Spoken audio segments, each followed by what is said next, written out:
আকাশবাণী কলকাতা। খবর পড়ছি প্রবীর ভট্টাচার্য। আজকের বিশেষ বিশেষ খবর হলো, সংসদের বাদল অধিবেশন আজ থেকে শুরু হচ্ছে, চলবে আগামী 21শে আগস্ট পর্যন্ত।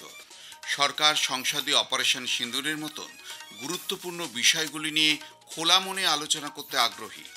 প্রধানমন্ত্রী নরেন্দ্র মোদী আগামী 23 থেকে 26 তারিখ পর্যন্ত ব্রিটেন এবং মালদ্বীপ সফর করবেন।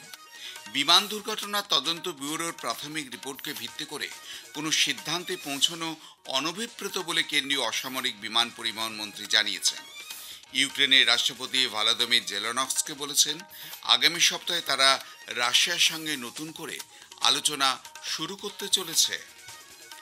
আসছি বিস্তারিত খবরে। সংসদের বাদল অধিবেশন আজ থেকে শুরু হচ্ছে। 21শে আগস্ট পর্যন্ত মোট 21টি অধিবেশন অনুষ্ঠিত হবে। অপারেশন সিন্দুরের পর এটি প্রথম সংসদীয় অধিবেশন। সংসদ বিষয়ক মন্ত্রী কিরেন রিজিজু বলেছেন যে এই অধিবেশনে গুরুত্বপূর্ণ আইন প্রণয়ন এবং অন্যান্য বিষয়গুলি উত্থাপনের জন্য চিহ্নিত করা হয়েছে। আমাদের সংবাদদাতা জানিয়েছেন যে অধিবেশনে 17টি বিল নিয়ে আলোচনা এবং অনুমোদনের চেষ্টা করা হবে বলে আশা করা হচ্ছে। এর মধ্যে রয়েছে জনবিশ্বাস বিল 2025, জাতীয় ক্রীড়া শাসন বিল 2025 এবং মার্চেন্ট শিপিং বিল 2024-এর মতন গুরুত্বপূর্ণ আইনগুলি। সরকার জানিয়েছে যে তারা সংসদে উত্থাপিত গুরুত্বপূর্ণ বিষয়গুলি নিয়ে আলোচনা করতে প্রস্তুত। সরকার সংসদে উভয় কক্ষের সুষ্ঠু কার্যক্রম নিশ্চিত করতে এটি সর্বদলীয় বৈঠকের আয়োজন করে গতকাল। অধিবেশন সুষ্ঠুভাবে পরিচালনার জন্য বিরোধী দলগুলির সহযোগিতা কামনা করার জন্য এই বৈঠকটি ডাকা হয়েছিল। লোকসভা এবং রাজ্যসভার প্রতিনিধিত্বকারী বিভিন্ন রাজনৈতিক দলের নেতারা সভায় উপস্থিত ছিলেন।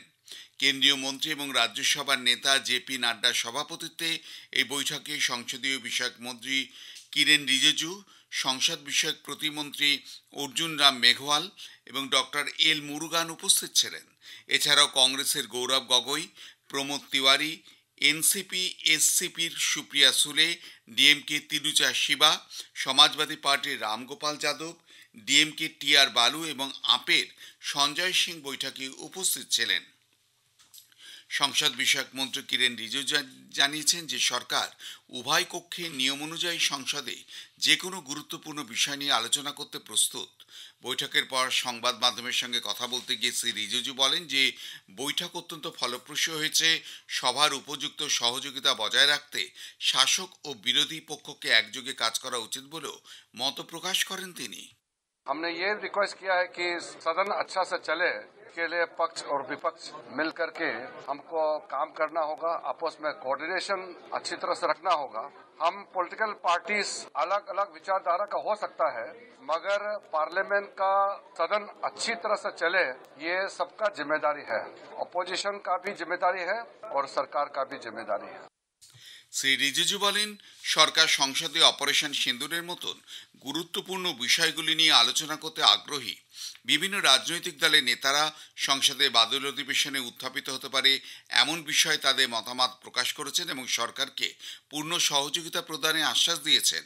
অপারেশন সিন্দুরের পর ভারত ও পাকিস্তানের মধ্যে মধ্যস্থতা নিয়ে মার্কিন প্রেসিডেন্ট ডোনাল্ড ট্রাম্পের মন্তব্য উত্থাপনের ব্যাপারেও বিরোধীদের অভিপ্রায় সম্পর্কে জানতে চাইলে মন্ত্রী বলেন, সরকার সংসদে এই বিষয়ে যথাযথ প্রতিক্রিয়া জানাবে।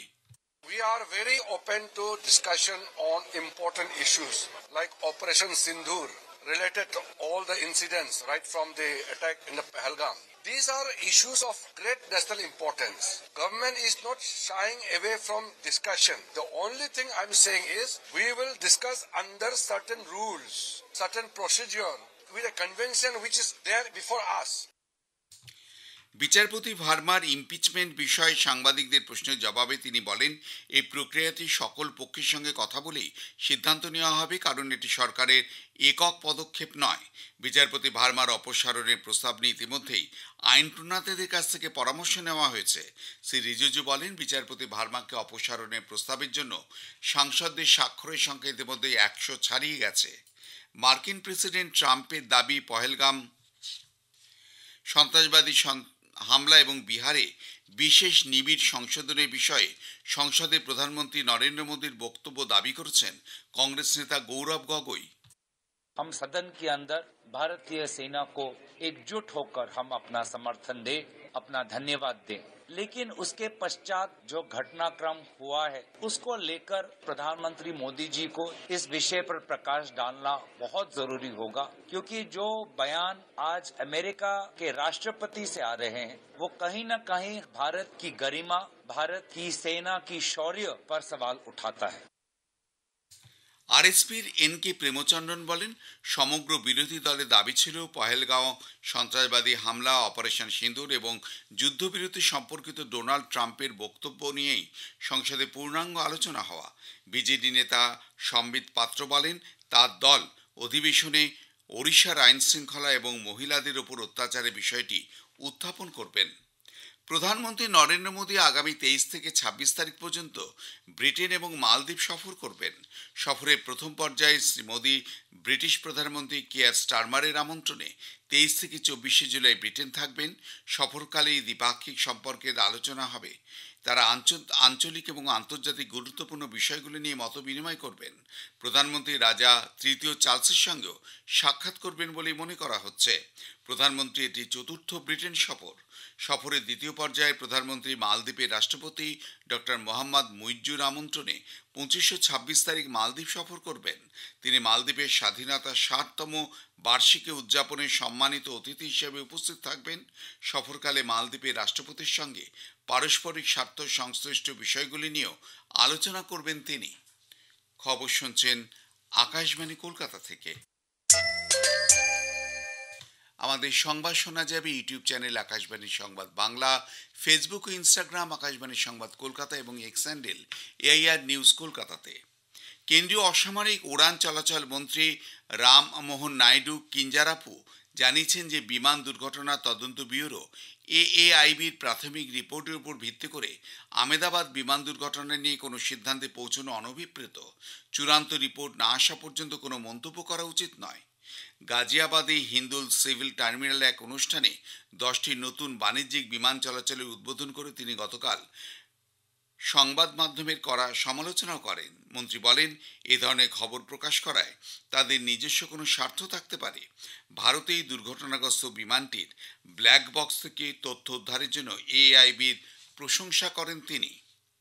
কেন্দ্রীয় শ্রম মন্ত্রক কৃষি ও গ্রামীণ শ্রমিকদের জন্য গ্রাহক মূল্য সূচকের ভিত্তিবর্ষ সংশোধন করার সিদ্ধান্ত নিয়েছে। 1986-87 সালের পরিবর্তে এখন থেকে 2019 সালকে ভিত্তিবর্ষ করে গ্রাহক মূল্যের সূচক 100 পয়েন্ট ধরা হবে। এই হিসেবে 2015 জুন মাসে কৃষি ও গ্রামীণ শ্রমিকদের জন্য গ্রাহক মূল্য সূচক 134 পয়েন্টে দাঁড়িয়েছে। তৃণমূল কংগ্রেসের বার্ষিক শহীদ সমাবেশ আজ। 1993 সালের 21 জুলাই যুব কংগ্রেসের মহাকারণ অভিযানকে কেন্দ্র করে অশান্তিতে পুলিশের গুলিতে 13 জন যুব কংগ্রেস কর্মীর মৃত্যু হয়। সেই ঘটনা স্মরণে প্রতিবছর তৎকালীন যুব কংগ্রেস নেত্রী মমতা ব্যানার্জি দিনটি পালন করেন। তবে কলকাতা হাইকোর্টের নির্দেশ মেনে এবার যানজট মুক্ত 21 জুলাই সমাবেশ আয়োজন করায় আয়োজক এবং প্রশাসন উভয়ের সামনে একটি বড় চ্যালেঞ্জ। অন্যদিকে রাজ্য জুড়ে একের পর এক নারী নির্যাতনের প্রতিবাদে এবং কন্যা সুরক্ষার দাবিতে বিজেপি যুব মোর্চা আজ উত্তর কন্যা অভিযানের ডাক দিয়েছে। প্রধানমন্ত্রী নরেন্দ্র মোদী এ মাসের 27 তারিখে আকাশবাণীতে মন কি বাত অনুষ্ঠানে তার চিন্তাভাবনা দেশ বিদেশের মানুষের সঙ্গে ভাগ করে নেবেন। এটি হবে মন কি বাতের 124তম পর্ব। ইউক্রেনের রাষ্ট্রপতি ভলোদিমির জেলেনস্কি বলেছেন, আগামী সপ্তাহে তারা রাশিয়ার সঙ্গে নতুন করে শান্তি আলোচনা শুরু করতে চলেছে। রাশিয়া ও ইউক্রেনের সঙ্গে এ ব্যাপারে সহমত প্রকাশ করেছে। দেশের নাগরিকদের উদ্দেশ্যে দেওয়া এক ভাষণে ইউক্রেনের রাষ্ট্রপতি বলেন, যুদ্ধবিরতির জন্য যা যা করা দরকার তা করতে তিনি প্রস্তুত। রাশিয়ার উপবিদেশমন্ত্রী সের্গেই রিয়াকভও জানিয়েছেন, তাঁর দেশ কূটনৈতিক আলোচনার মাধ্যমে এই সমস্যার সমাধান চায়। মস্কো আলোচনার জন্য প্রস্তুত। শেষ করবার আগে খবরে বিশেষ কিছু অংশ আরও একবার। সংসদে বাদল অধিবেশন আজ থেকে শুরু হচ্ছে, চলবে আগামী 21 আগস্ট পর্যন্ত। সরকার সংসদে অপারেশন সিঁদুরের মতন গুরুত্বপূর্ণ বিষয়গুলি নিয়ে খোলা মনে আলোচনা করতে আগ্রহী। প্রধানমন্ত্রী নরেন্দ্র মোদী আগামী 23 থেকে 26 তারিখ পর্যন্ত ব্রিটেন এবং মালদ্বীপ সফর করবেন। বিমান দুর্ঘটনা তদন্ত ব্যুরোর প্রাথমিক রিপোর্টকে ভিত্তি করে কোনো সিদ্ধান্তে পৌঁছানো অনভিপ্রেত বলে কেন্দ্রীয় অসামরিক বিমান চলাচল মন্ত্রী জানিয়েছেন। ইউক্রেনের রাষ্ট্রপতি ভলোদিমির জেলেনস্কি বলেছেন আগামী সপ্তাহে তারা রাশিয়ার সঙ্গে নতুন করে শান্তি আলোচনা শুরু করতে চলেছে। খবর পড়া শেষ হলো, পরে খবর জাতীয় সংবাদ 7:25।